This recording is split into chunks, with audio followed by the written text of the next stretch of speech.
എല്ലാം സഹിക്കാനും എല്ലാം ക്ഷമിക്കാനും പിടിച്ചു നിൽക്കാനും പറ്റും. സ്വർഗം പരലോകം മനസ്സിൽ രൂഢമൂലമായാൽ.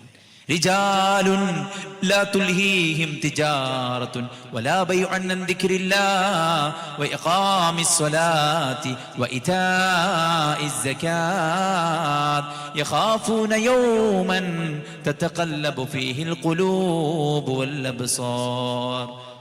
കച്ചവടം തടസ്സമല്ല, ബിസിനസ് തടസ്സമല്ല, കല്യാണം തടസ്സമല്ല, മരണം തടസ്സമല്ല. റിജാലുൻ ലാ തുൽഹീഹിം തിജാറത്തുൻ വലാ ബൈഉൻ അൻ ദിക്രില്ലാഹ്. അല്ലാഹനെ സ്തുതിക്കാൻ, നിസ്കാരം നിലനിർത്താൻ, സക്കാത്ത് കൊടുക്കാൻ അവന്റെ ഭൗതികമായ ഒരു ഏർപ്പാടും തടസ്സമല്ല. കാരണം എന്താ? യഖാഫൂന യൗമൻ തതഖല്ലബു ഫീഹിൽ ഖുലൂബു വൽ അബ്സാർ. അവൻ ഒരു ദിവസത്തെ ഭയക്കുന്നു, ഒരു ദിവസത്തെ ഭയക്കുന്നു, പരലോകത്തെ ഭയക്കുന്നു, സ്വർഗം ആഗ്രഹിക്കുന്നു, നരകത്തെ ഭയക്കുന്നു.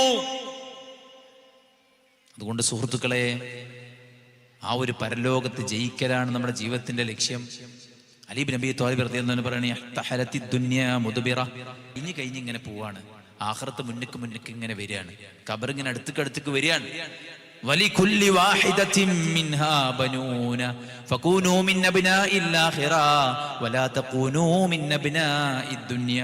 നിങ്ങൾ ദുനിയാവിന്റെ മക്കളാവല്ലേ, നിങ്ങൾ ആഖിറത്തിന്റെ മക്കളാകണം. ദുനിയാവിന് വേണ്ടി ചെയ്യണ പോലും ആഖിറത്ത് നിയത്താക്കുക. ഇതിനർത്ഥം പഠിക്കണ്ട, ജോലിക്ക് പോകണ്ട, അതൊന്നുമല്ല. ദുനിയാവിൽ ഓഹരി മറക്കണ്ട, എല്ലാം ചെയ്യാം. പക്ഷെ ആ ചെയ്യുന്നതും പരലോകത്തിന് വേണ്ടിയാവുക. ആ ചെയ്യുന്നതിനിടക്കും പരലോകത്തിന് വേണ്ടി ചെയ്യാം. മൻ കാനത്തിൽ ആഖിറതു ഹമ്മുഹു ജമഅ അല്ലാഹു ശംലഹു വജഅല ഗിനാഹു ഫീ ഖൽബിഹി വഅതത്ഹു ദുനിയാ വഹിയ റാഗിമ. മൂന്ന് നേട്ടങ്ങൾ ആർക്ക്? ആഖിറം ലക്ഷ്യമാക്കുന്നവന് മൂന്ന് നേട്ടങ്ങൾ. ഒന്നാമത്തെ നേട്ടം, അവന്റെ കാര്യങ്ങൾ അല്ലാഹു ശേഖരിച്ചു കൊടുക്കും.